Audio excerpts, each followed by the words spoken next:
માણસ જીવનમાં 3 વખત ખુશીથી લાડવા ખાય છે અને ખવડાવે છે. પહેલો લાડવો જ્યારે એના પરિવારમાં નવા બાળકનો જન્મ થાય ત્યારે. બીજો લાડવો જ્યારે એ બાળક સરકારી નોકરીમાં પાસ થાય ત્યારે.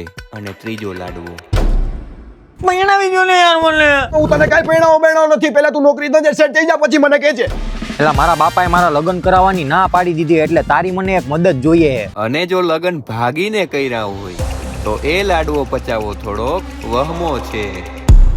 હું છોકરી ઉપાડી આવ્યા અને મંદિરમાં લગન હોય ત્યાં કરી લીધા. એ લગન કરી લીધા. તમે વટા ભરાણા હતા હામાં હું એ વટા ભરાણો તો. હારું બટા હારું તો છોકરી ઉપાડી લે એટલે આપણે લગનનો ખર્ચ તો બચી ગયો.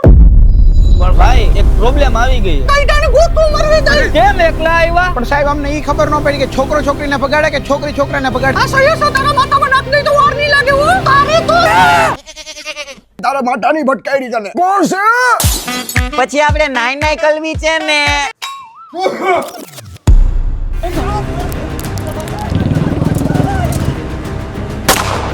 શું થયું ડેડી કેમ ગભરાયેલા છો? Boys position. પોતાની ગોળી મારી લઈશ. નહીં જમકો. લગનનો લાડવો વસ્તુ જેવી છે. ખાય તોય પસ્તાય ને નો ખાય તોય પસ્તાય. ભાઈ તમારો જીગરજાન દુશ્મન ભારતમાં આવી ગયો છે. લે બાજી બંદૂક એ મુક્તા. પપ્પા